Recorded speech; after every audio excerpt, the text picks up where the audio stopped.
फजल और सलामती अपनी बढ़ती जाए और खुदा हमेशा आप सबों के साथ रहे।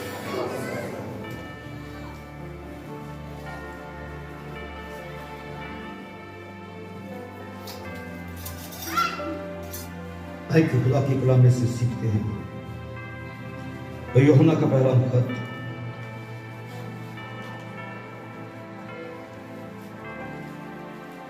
दूसरा बाब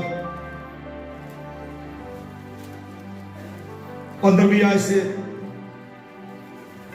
लिखा है, न दुनिया से मोहब्बत रखो, ना उन चीजों से जो दुनिया में है। जो कोई दुनिया से मोहब्बत रखता है उसमें बाप की मोहब्बत नहीं, क्योंकि जो कुछ दुनिया में है यानी जिस्म की ख्वाहिश और आंखों की ख्वाहिश और जिंदगी की शेखी, वो बाप की तरफ से नहीं बल्कि दुनिया की तरफ से है। दुनिया और उसकी ख्वाहिश दोनों मिटती जाती हैं, लेकिन जो खुदा की मर्जी पर चलता है अबद तक कायम रहेगा। सो कलमी आगे पड़े जाने पर खुदा उनकी बरकत होगी। बड़ी सख्त बातें यहां पर हमने सुनी, जिसमें वाज़ेह किया गया है, न दुनिया से मोहब्बत रखो, ना उन चीजों से जो दुनिया में।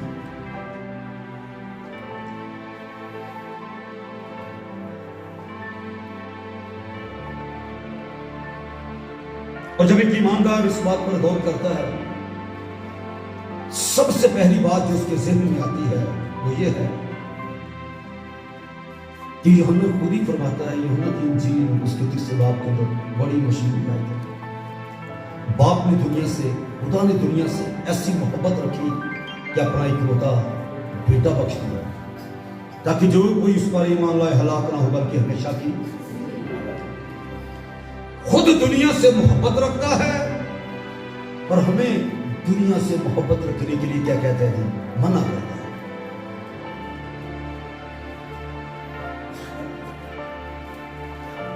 लेकिन जिस दुनिया का या जिस दुनिया से खुदा मोहब्बत रख रहा है, वो बात लोगों की है। लेकिन यहां जिस चीज का जिक्र किया गया है वो है, न दुनिया से मोहब्बत रखो, ना उन चीजों से जो दुनिया में है। उसकी बुनियादी वजह यह है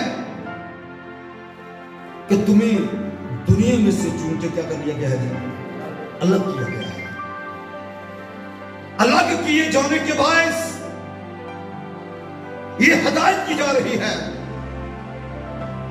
ना दुनिया से मोहब्बत रखो, क्योंकि तुम दुनिया के नहीं। हाँ, एक वो सोच जरूर है कि हम दुनिया में हैं, पर हम दुनिया के नहीं।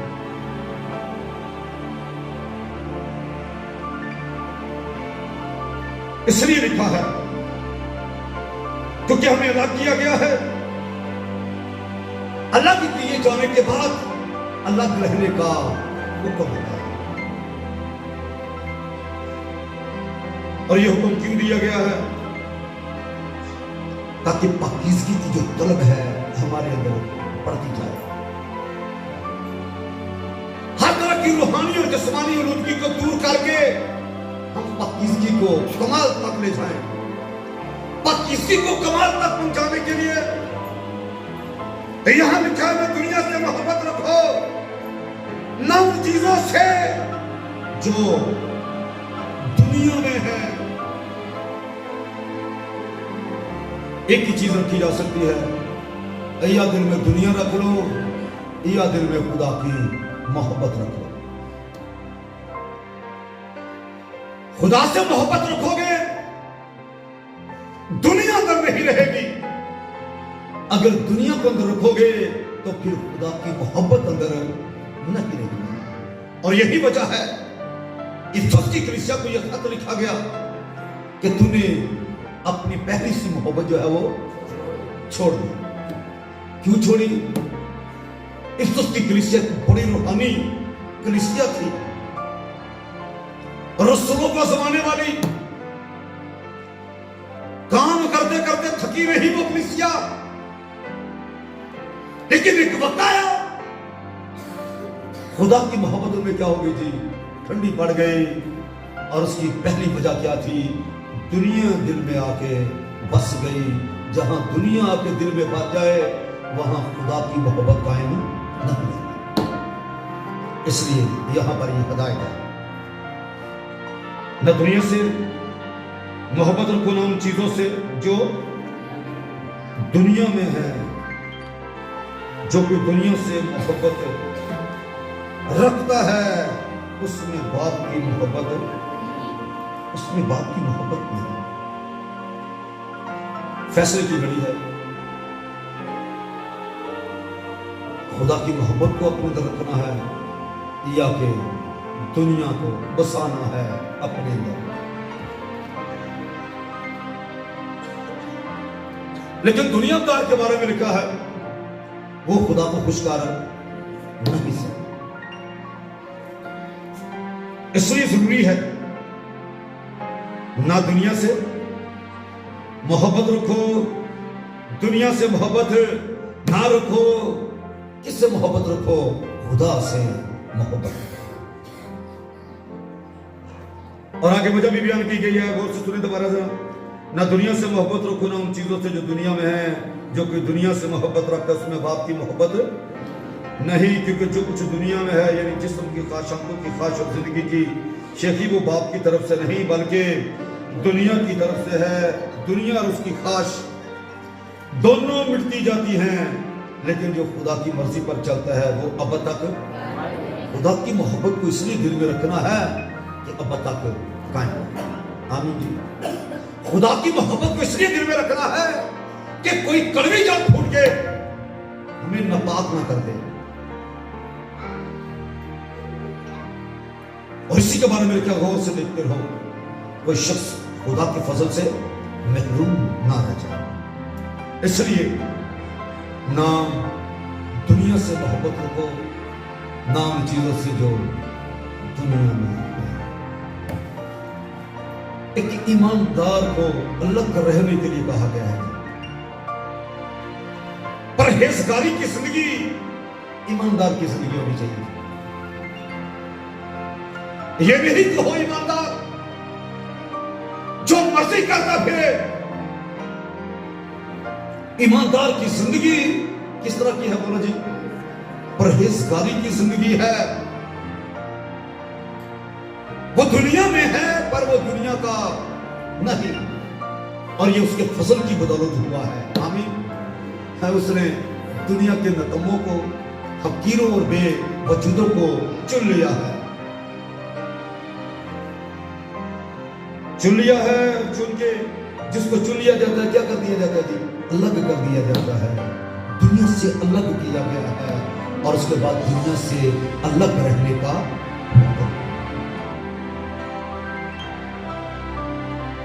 दोबारा ये बात करके आगे बढ़ेंगे।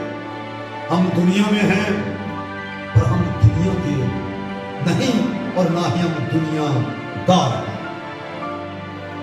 हम ईमानदार हैं। खुदा के बेटे पर ईमान लाने के सबब से उसके फसल की बदौलत हम रास्तबाज ईमानदार लोग, शाही कहनों का फिरका और मुकद्दस कौन है और खुदा की खास मलकियत, ताकि उसकी खूबियां जाहिर करें। इसलिए न दुनिया से मोहब्बत रखो, ना उन चीजों से जो दुनिया में है। जो कोई दुनिया से मोहब्बत रखता है उसमें बाप की मोहब्बत नहीं। सोनिए कि जो कुछ दुनिया में है, दुनिया में क्या है? जिस्म की ख्वाहिश है, आंखों की ख्वाहिश है और जिंदगी की शेखी। ये बाप की तरफ से नहीं, ये दुनिया की तरफ से है। इसलिए इन चीजों से अलग रहने के लिए कहा गया है। और यूं समझे कि ये इब्लीस के बहुत बड़े हथकंडे हैं वो इस्तेमाल करके एक पाक इंसान को नापाक बनाने की कोशिश करता है। दुनिया इसके अंदर बस जाए, खुदा से अलग हो जाए, बाकी किसी का वो मेयार कायम ना रख सके जो खुदा ने उसे दिया है। इसलिए वो हर तरफ ईमानदार के खिलाफ तीर चलाता रहता है ताकि वो किसी ना किसी तरह से दुनिया में आ जाए, दुनिया उसके अंदर आ जाए, दुनिया बस जाए, दुनियादार बन जाए। लेकिन एक ईमानदार जो है वो दुनिया में है पर वो दुनियादार नहीं है। इसलिए यीशु की जिंदगी मेरे और आपके लिए नमूना है, खूबसूरत नमूना। उस नमूने को लेकर आगे बढ़ेंगे। जिस तरह लड़के खून और गोश्त में शरीक, इस तरह वो भी उनमें शरीक हुआ। यीशु की जिंदगी पर गौर करें। यीशु भी खाता था, यीशु भी सोता था, यीशु भी रोता था।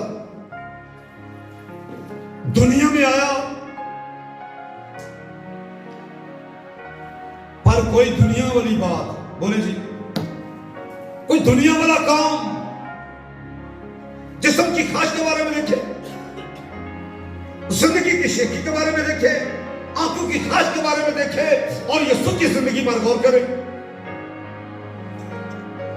इसलिए लिखा ईमान के बारे और काम करने वाले यीशु को तकते रहो। जब उसे तकते रहोगे फिर समझ मिलेगी ईमानदार का दुनिया के साथ कोई वास्ता नहीं है। और ये तीन चीजें जो चल रही हैं, सुनाई गई हैं, वो कौन सी है? सबसे पहले यहां पर लिखा है जिस्म की ख्वाहिश, और दूसरी बात क्या लिखा जी? आंखों की ख्वाहिश और जिंदगी की शेखी। ख्वाहिश नहीं बोलेंगे, ख्वाहिश, जिंदगी की शेखी।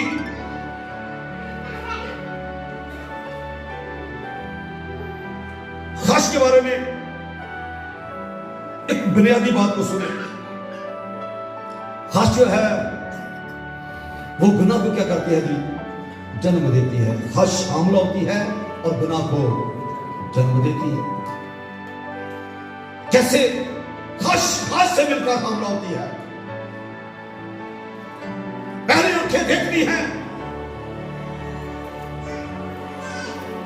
फिर दिल करता है। एक ख्वाहिश दूसरी के साथ मिलकर हामला होती है और गुनाह को क्या करती है जी? जन्म देती है। ख्वाहिश हामला होती है, गुनाह को जन्म देती है। इसलिए जब कोई बुरी ख्वाहिश ही इंसान के अंदर आ जाए तो ये गुनाह शुमार की जाती है। इसलिए ये जो जिस्म की ख्वाहिश है, आंखों की ख्वाहिश और जिंदगी की शेखी, इसलिए लिखा वो बाप की तरफ से नहीं बल्कि दुनिया की तरफ से है। अब जरा देखें ये जिस्म की ख्वाहिश, आंखों की ख्वाहिश और जिंदगी की शेखी किस तरह इब्लीस इंसानों के दरमियान रखता है। पैदाइश की किताब निकाले, शुरू दिन ही से देखे जरा।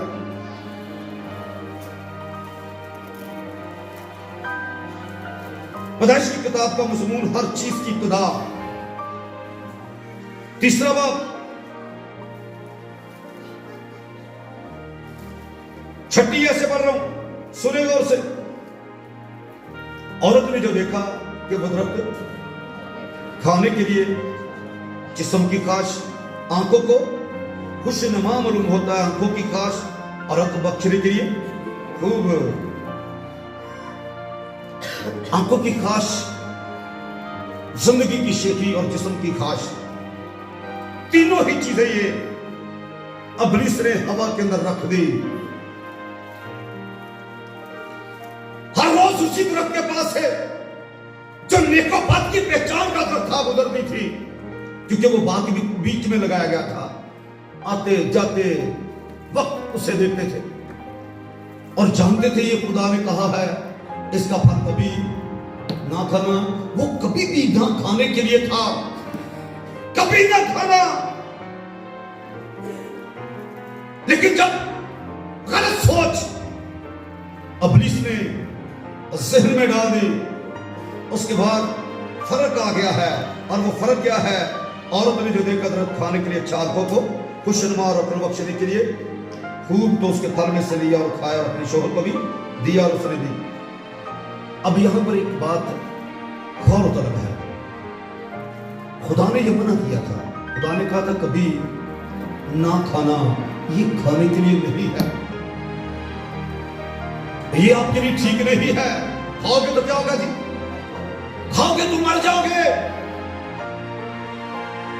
जब बुरी चीजें, गौर से सुने, जब बुरी चीजें अच्छी लगने लगे तो समझ लेना कि इसकी अकल जो ठिकाने नहीं रही। याद रखो मेरी बात, अपने आप को परखने के लिए छोटा सा जरिया, तरीका, अच्छी चीज अच्छी लगनी चाहिए, बुरी चीज बुरी लगनी चाहिए। और बुरी चीजें अच्छी लगने लगे तो क्या मतलब है इसका? ये सोच जरा गौर कर।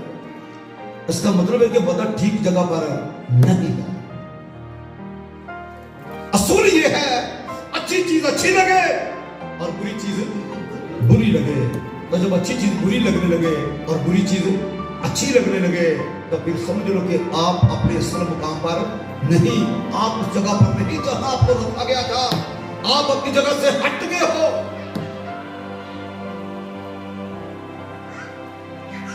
इसलिए ये तीन चीजें उसने हवा के सामने रख दी और उसने इस पर क्या कर दिया जी? अमल किया। अमल क्या किया? खुद भी खाया और अपने शोहर को भी खिलाया। उसके बाद क्या होगा? उनको अदन से बाहर निकाल दिया गया, जमीन की खेती करने के लिए कहा गया।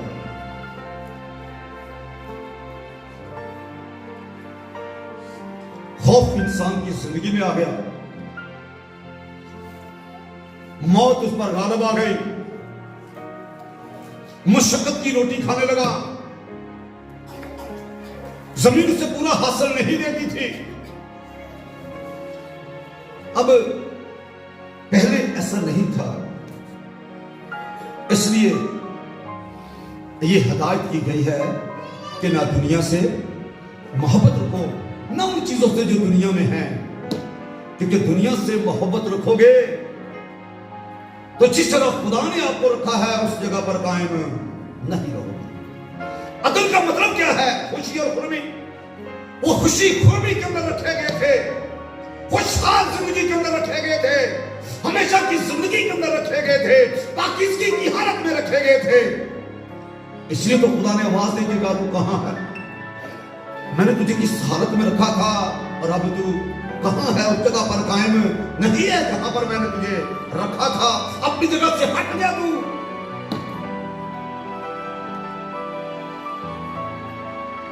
इसलिए यह हिदायत है, ना दुनिया से मोहब्बत रखो, ना उन चीजों से जो दुनिया में हैं।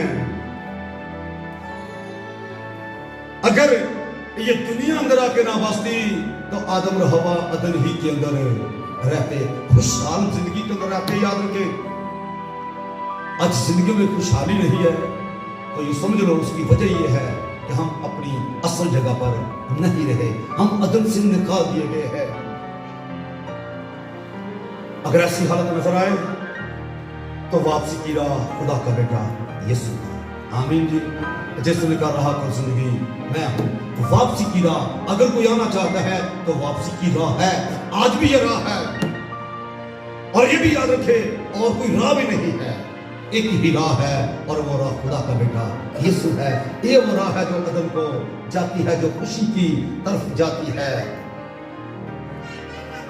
अब जिस्म की ख्वाहिश, आंखों की ख्वाहिश और जिंदगी की शेखी हवा के पास लेके गया, उनको वहां से क्या कर दिया जी?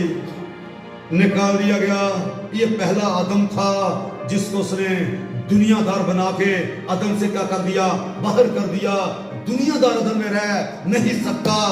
अदम के अंदर कौन रह सकता है? जिसके अंदर बाप की मोहब्बत है। उन्हें नापाक कर दिया, गुनाहगार बना दिया। खौफ, मौत, कई तरह की कमजोरियां जिंदगी के अंदर आ गई थी। बड़ा कामयाब हो गया वो, और इन्हीं तीन चीजों को लेके वो खुदा के बेटे यीशु मसीह के पास भी चला गया। मत्ती की इंजील निकाले और देखिए मेरे साथ, यही तीन चीजें, जिस्म की ख्वाहिश, आंखों की ख्वाहिश और जिंदगी की शेखी, जो बाप की तरफ से नहीं। चौथा बाप, मत्ती चौथा बाप, और गौर से सुनिए, उस वक्त रूह यीशु को जंगल में ले गया ताकि इब्लीस से आजमाया जाए, और 40 दिन और 40 रात फाका करके आखिर को उसे भूख लगी, और आजमाने वाले ने पास आकर उससे कहा, अगर तू खुदा का बेटा है तो फरमाया ये पत्थर और रोटियां बन जाएं। उसने जवाब में कहा, लिखा है कि आदमी सिर्फ रोटी ही से जीता ना रहेगा। जीने के लिए सिर्फ रोटी ही नहीं, बल्कि हर बात जो खुदा के मुंह से निकलती है। जिस्म की ख्वाहिश लेके गया, जानता तो उसे भूख लगी है, इन पत्थरों को क्या क्या बन जाए जी? रोटियां बन जाए। और साथ ये भी बात है कि अगर तो खुदा का बेटा है तो फिर पत्थरों को क्या रोटियां बन जाए। लेकिन यीशु जानता था कि वो खुदा का बेटा है। यीशु ने खुद कहा, मैं बाप में से निकला और आया। वो जानता था मैं क्या हूं, मैं कौन हूं। याद रखिए, इब्लीस जब भी किसी की सोचों को कमजोर करना शुरू करे तो सबसे पहला लफ्ज वो अगर वाला डाल देता है। अगर तू खुदा का बेटा है, बात शक में आ जाते हैं, लेकिन यह हकीकत है कि यीशु खुदा का बेटा है। और इसमें भी कोई शक नहीं कि आप भी खुदा के बेटे और बेटियां हो। बड़ा जबरदस्त जवाब कि आदमी सिर्फ रोटी ही से जीता न रहेगा।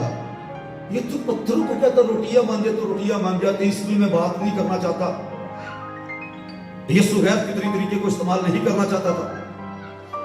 अलबत्ता ये सच जो कहता है वो होता है, लेकिन तो भी यीशु ने वाज़ेह कर दिया कि इंसान सिर्फ रोटी से जीता न रहेगा, बल्कि हर बात से जो खुदा के मुंह से।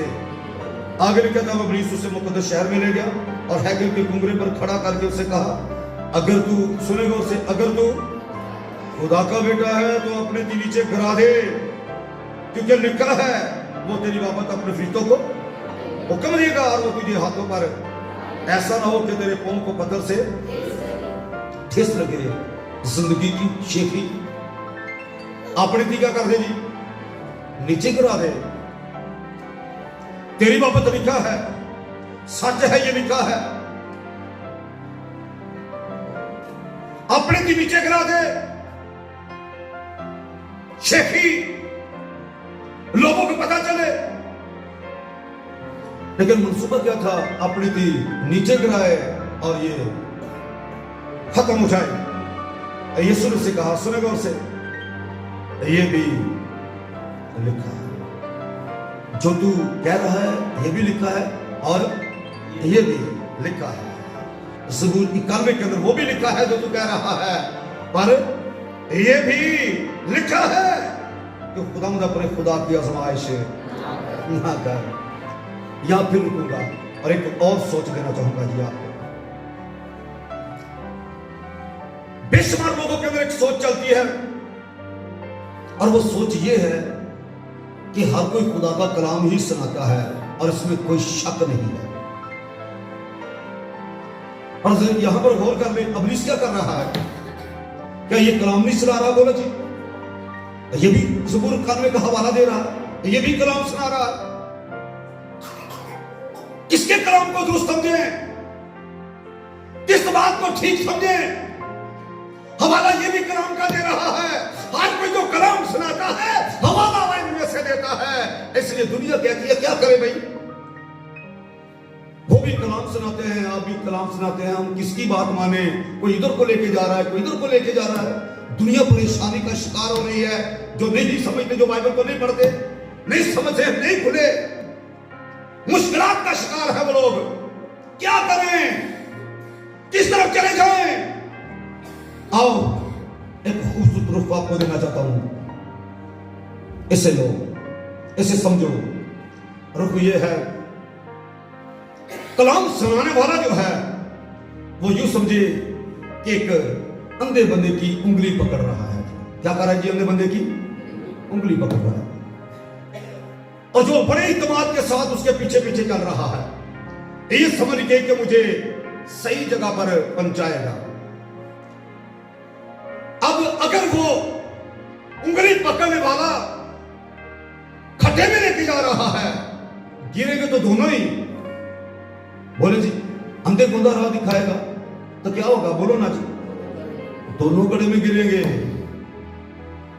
लेकिन अगर कोई सही राह दिखाने वाला है तो वो आपको ना खुद गड्ढे में गिरेगा और ना आपको गिरने देगा। और ये कैसे पता चलेगा? पहचान इसकी क्या? सुने गौर से, पहचान इसकी ये है, अगर कोई कलाम सुना के, अगर कोई आपकी उंगली पकड़ के जिंदगी की तरफ लेके जा रहा है, वो जो मर्जी हो,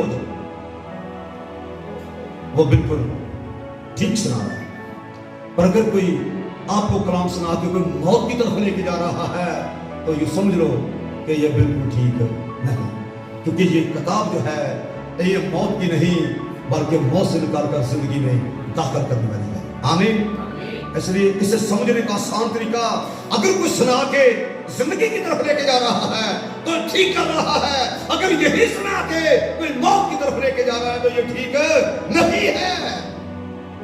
अब इस भी कलाम सुना रहा है और कहते अपने दिन नीचे गिरा दे, किस तरफ लेके जा रहा है? बोलो जी, मौत की तरफ। अगर कोई ये कहे कि अपने दिन नीचे गिरा दे, तेरी बाबत लिखा हुआ है, वो अपने फरिश्तों को हुक्म देगा तुझे हाथों पे उठा लेंगे, तो उसे बताओ पढ़, ये भी लिखा। अब बाइबल मुकद्दस कहती है गुनाहगार का कभी भला ना होगा। गुनाहगार अगर गंदगी की झील में डाले जाएंगे, भेड़ों को बकरियों से जुदा करेगा, रास्तबाजों को अलग करेगा, गुनाहगारों को क्या कर देगा जी? अलग कर देगा। अगर कोई हमें ये तालीम दे रहा है कि हम गुनाहगार हैं तो मुझे ये बताओ किस तरफ लेके जा रहा है? फैसला आपने करना है। मौत की तरफ लेके जा रहा है और दुनिया अपनी आंखों का पट्टी बांध के उसी पीछे चले जा रहे हैं और जानते नहीं कि हम किस राह पर चल रहे हैं और इसका आखिर क्या है। बाइबल रास्तबाजी की किताब है। खुदा का बेटा गुनाहगार को रास्तबाज बनाने के लिए आया है। वो इसलिए आया है कि वो जिंदगी पाए और कसरत की जिंदगी पाए। वो जिंदगी देने के लिए आया है, ना कि मौत देने के लिए। हर मेरे का जो मेरा कलाम सुनकर मेरे भेजने वाले का यकीन करता है वो मौत से निकलकर जिंदगी में दाखिल हो गया है। आमीन।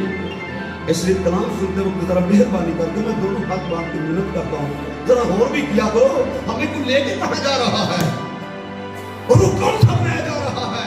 अब इसलिए कलाम सुना रहा है यहाँ पर, और कलाम सुना के रुख मौत वाला लेके जा रहा है। किस तरफ लेके जा रहा है जी? मौत की तरफ। अगर यीशु को ना समझ होती तो यीशु भी हवा की तरह चल पड़ता जी। बोले जी, लेकिन यीशु ने बड़ी खूबसूरत बात करके कहा, सुने जरा। यीशु ने से कहा ये भी, अगर आपके अंदर कलाम होगा, पाकीज़ा सोचें होंगी, तो फिर ही आप किसी को ये बता सकते हैं। पर ये भी लिखा है, ये भी लिखा है कि जब हम गुनाहगार ही थे तो मसीह हमारी खातिर हुआ। अब जब हम उसके खून के बायस रास्तबाज ठहरे तो गज़ब इलाही से भी जरूर बचेंगे। आमीन। लोगों को बताओ, पढ़ो, ये भी लिखा है। जरूर हम गुनाहगार थे। बाइबल कहती है गुनाहगार थे, तो जब बाइबल कहती है गुनाहगार थे तो हम क्या पढ़े? गुनाहगार हैं। बोलो मेरे साथ जी, बाइबल के साथ मिलके बोलो। बाइबल कहती है जब गुनाहगार ही थे तो मसीह हमारी खातिर हुआ। अब जब हम उसके खून के बायस रास्तबाज ठहरे तो गज़ब इलाही से भी जरूर बचेंगे जी। आपके पास ये सोच होनी चाहिए, पाकीज़ा सोच, कलाम की सोच, ताकि यीशु की तरह आप भी कह सके पढ़, ये भी लिखा है। बोलो जी, गौर से पढ़, ये भी लिखा है। जो तू कह रहा है वो भी लिखा है, पर पढ़, ये भी लिखा है। यीशु ने कहा ये भी लिखा है, तू खुदावंद अपने खुदा की आजमाइश ना कर। फिर अपनी यीशु से एक बहुत ऊंचे पहाड़ पर ले गया और दुनिया की सब सल्तनतें और उनकी शान शौकत उसे दिखाई और उसके कहा, अगर तू झुककर मुझे सिजदा करे तो ये सब कुछ तुझे दे दूंगा। यीशु ने उससे कहा, ऐ शैतान दूर हो, क्योंकि लिखा है। फिर गौर से सुने, लिखा है कि तू खुदावंद अपने खुदा को सिजदा कर और सिर्फ उसी की इबादत कर, सिर्फ उसी को सिजदा कर, सिर्फ उसी की इबादत कर। ये भी लिखा है। अब यहां बेशुमार लोग ये सवाल करते हैं कि इब्लीस यीशु को दुनिया की शान और शौकत दिखा रहा है, तो क्या दुनिया की शान और शौकत उसकी है?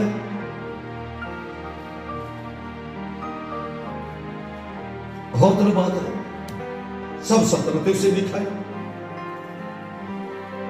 जिस हाल के हम कहते हैं अबदी बादशाही मेरे यीशु की है, बादशाहों का बादशाह मेरा यीशु है, ये क्यों कह रहा है? बोलो जी, बोलो इब्लीस झूठा या सच्चा है?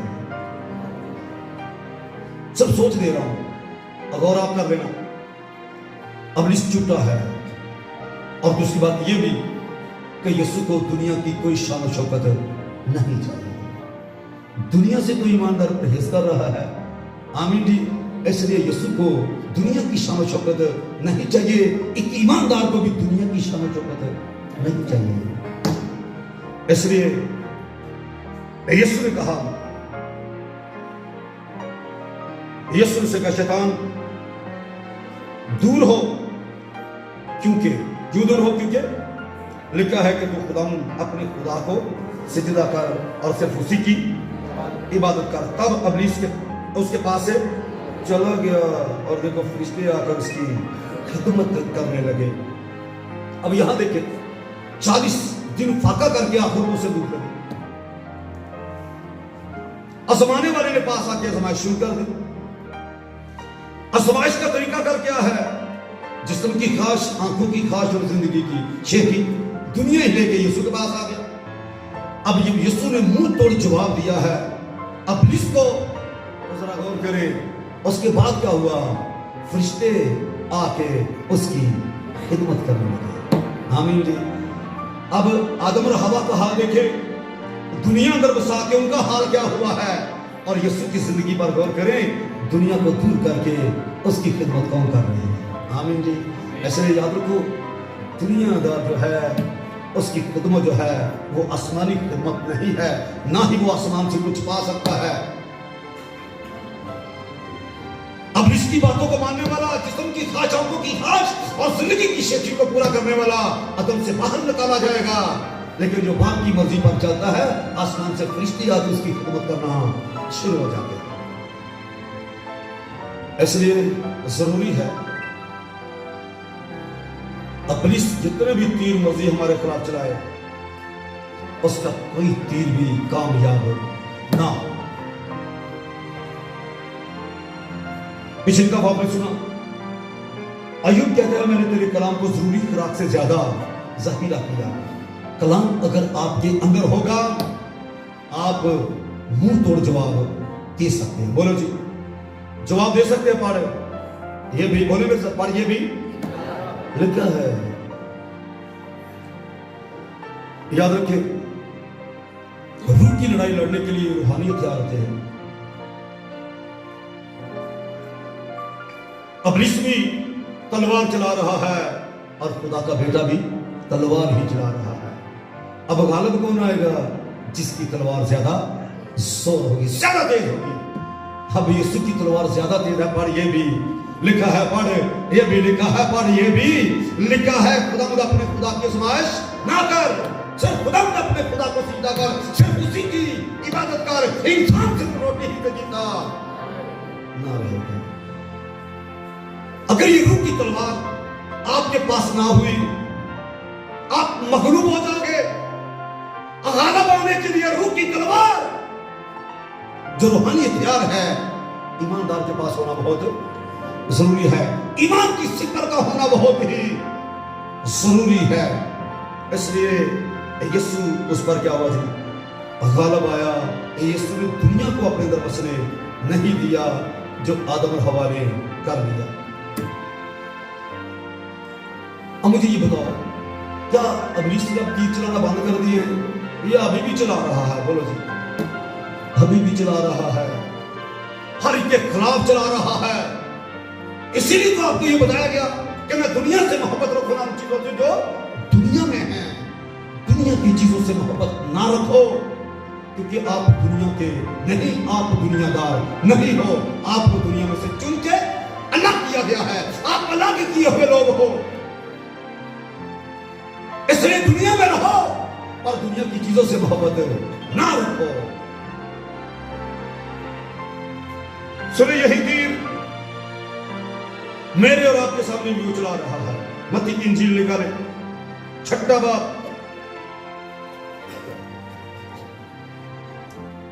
गौरतलब बात,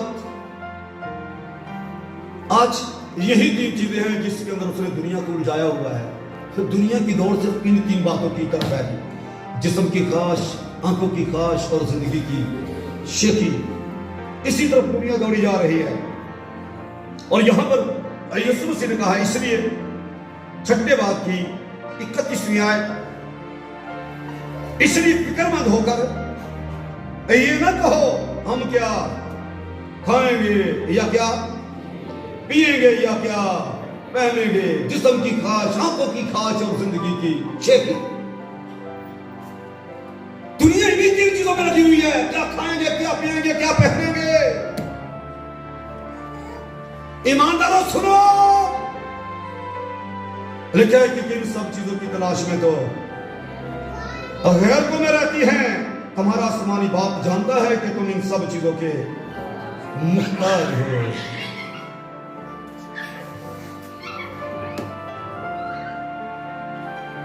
क्या खाएंगे, क्या पिएंगे, क्या पहनेंगे। फिक्र करने वाले जरा गौर से सुन ले। 34वें आयत में लिखा है, बस कल के लिए फिक्र ना करो कि करो। बोलो जी, किस तरह पढ़ना है? बोलो जी, करिए कि ना करिए। लेकिन ना करो तो ना करो। पर यहां पर यह भी याद रखें, सिर्फ फिक्र की बात हो रही है, दुआ की बात नहीं हो रही कि दुआ ना करो। ना ये कहा गया है मेहनत ना करो, ना ये कहा गया है कि कोशिश ना करो। कोशिश करो, मेहनत करो, दुआ करो, पर फिक्र ना। बस कल की फिक्र ना करो, क्योंकि कल का दिन अपने लिए आप फिक्र कर लेगा। आज के लिए आज ही का दुख। ईमानदार की शान है ये। ईमानदार की शान ये है कि हमारे आसमानी बाप ने कल को हुक्म दिया है। क्या हुक्म दिया है? ये हुक्म दिया है कि मेरे ईमानदार ने फिक्र नहीं करनी। मैंने उसे मना किया है फिक्र करने के लिए, वो फिक्र नहीं करेगा, पर तुमने ये फिक्र करनी है। कल की फिक्र तूने करनी। किसने? कल के दिन में। हमने क्या हुआ कि परिंदों को देखा, बोले सुनी गौर से, हवा के ना बोते, ना काटते, ना कोठियों में जमा करते, तो भी तुम्हारा आसमानी बाप उनको रोजी रोटी मुहैया, बोलो जी, करते हैं कि नहीं? अगर हवा के परिंदों को रोटी मिल रही है, जंगल के जानवरों को रोटी मिल रही है, और बाहर ये लिखा है बबर गरजता है, रोटी मांगता है, खुदा उसे देता है। परिंदे चहचहाते हैं और रोटी मांगते हैं, खुदा उनको देता है। जब हर एक को रोटी, हर मखलूकात को रोटी मिल रही है, बोलो जी, एक ईमानदार सादक जो उसका तालब है वो भूखा रह जाएगा? बोलो जी, जोर से बोले जरा, भूखा रह जाएगा? बल्कि क्या किसी चीज का मुख्ताज ना हो। आमीन। इसके लिए कल के लिए फिक्र ना करो। ये अपनी इसकी हद गंडे हैं, आपको परेशान करने की कोशिश करता है। कल क्या होगा? तो कल की बाबत को जानते नहीं कि कल आना भी है करें। बोलो जी, जिसकी बाबत को जानता नहीं उसकी फिक्र। इसलिए लिखा है बस कल के लिए फिक्र। ऐसी पढ़ोगे या किसी और तरह से पढ़ो? बोलो जी, जैसा लिखा है वैसे पढ़े।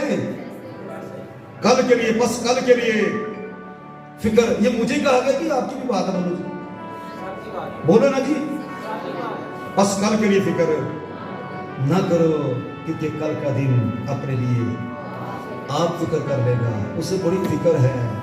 आमीन जी। उसे समझ है कि मेरे बाप ने किसको क्या मुहैया करना है। उसने मुझे क्या हुक्म दिया है वो पूरी जिम्मेदारी से अपनी जिम्मेदारी को करेगा। इसलिए ये सोचना छोड़ दो कल क्या खाएंगे, क्या पिएंगे और क्या पहनेंगे। ये इब्लीस के हाथ गंडे हैं। सोच को कमजोर करने के लिए हर रोज तीर चलाता है।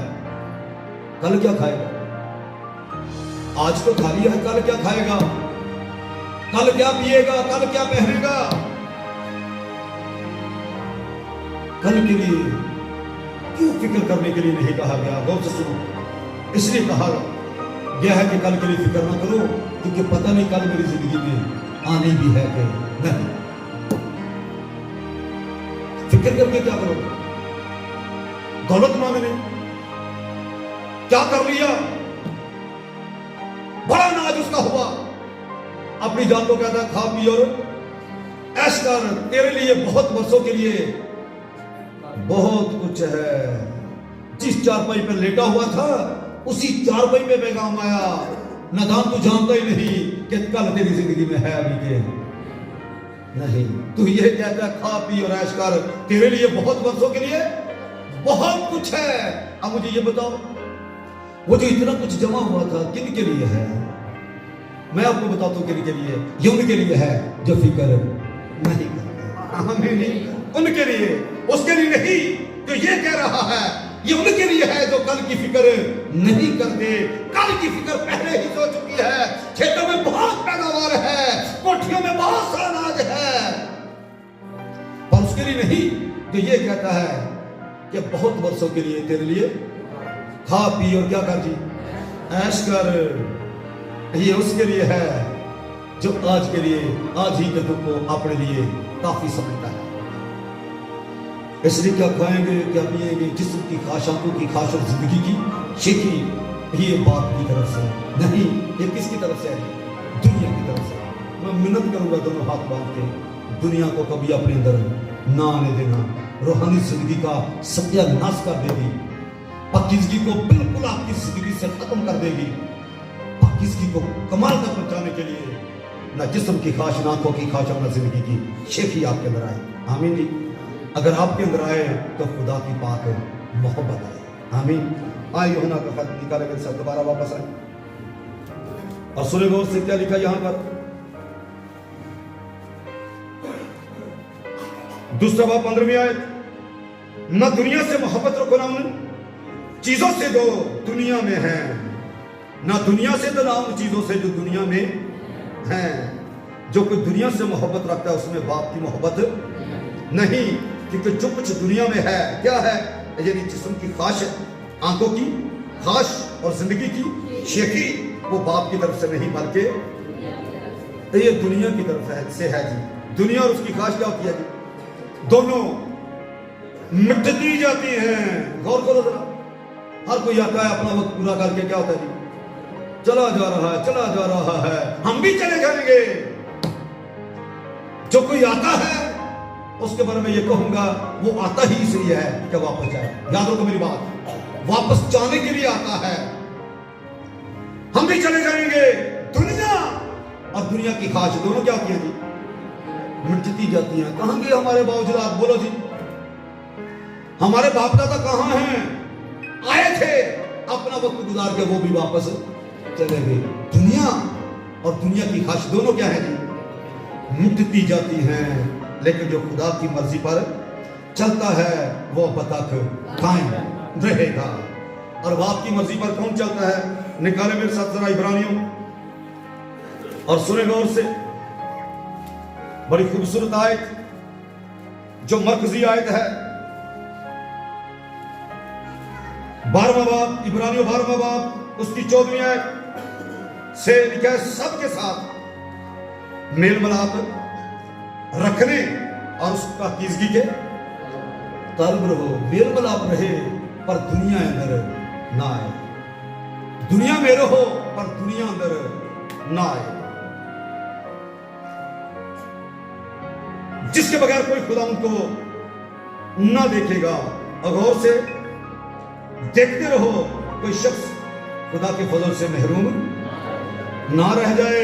ऐसा ना हो कि कोई कड़वी जड़ फूट कर तुम्हें दुख दे और उसके स्वभाव से अक्सर लोग नापाक हो जाए। कोई कड़वी जाना फूटे, कोई दुनिया अंदर आके न बसे, न दुनिया की चीजें। परहेज करो इन चीजों से कि सबके साथ मेल मिलाप रखो और उनके साथ रखो जहां से आपको पाकीज़गी मिले। आमीन। और उस पाकीज़गी, उससे मुराद वो पाकीज़गी जो खुदा वाली है। जिस्मानी पाकीज़गी हमारे पास बहुत है, लेकिन यहां जिस्मानी नहीं, उस पाकीज़गी की बात हो रही है जो रूहानी है, जो खुदा से मिलती है, जो खुदा जैसी है। उस पाकीज़गी के तालिब रहो जिसके बगैर, बोलो जी, कोई खुदा उनको ना देखेगा। और गौर से देखते रहो, दुनिया तो अंदर आके नहीं बस, मैं दुनियादार तो नहीं बन गया, लेकिन दुनिया से मोहब्बत रखो, ना उन चीजों से जो दुनिया में है। गौर से देखते रहो, ना दुनिया से मोहब्बत रखो, ना उन चीजों से जो दुनिया में है। याद रखो, दुनिया और उसकी ख्वाहिश दोनों मिटती जाती है, लेकिन जो बाप की मर्जी पर चलता है, पाकीज़गी का तालब रहता है, वो कायम रहेगा। आमीन जी। कब तक रहेगा जी? बोलो। अब तक क्या होगा जी? कायम रहेगा। इसलिए पाकीज़गी की तलब आपकी जिंदगी में बढ़ती जाए। पाकीज़गी के तालब रहो, दुनिया के नहीं, दुनिया की चीजों के नहीं। क्या हुक्म है, क्या हदायत है? ना दुनिया से मोहब्बत रखो, ना उन चीजों से, लेकिन साथ ही यहां हदायत है उस पाकीज़गी के तालब रहो जिसके बगैर कोई खुदा को, दुनिया के बगैर खुदा को देख लोगे, दुनिया की चीजों के बगैर खुदा को देख लोगे, पर पाकीज़गी के बगैर खुदा को नहीं देखोगे। इसलिए किस चीज की तलब हो जी? पाकीज़गी की। पाकीज़गी के तालब रहो, इसकी तलब हो आपको। हर पल इसी सोच में रहो कि किस तरह मैंने अपने पाकीज़गी के म्यार को बेहतर बनाना है, कमाल की तरफ बढ़ना है, पाकीज़गी को कमाल तक लेके जाना है। इसलिए जरूरी है पाकीज़गी की तालब। ऐसा खुदा की ताकत जरूर दिखाएगा। आंखें बंद करके सिर्फ चंद शुक्र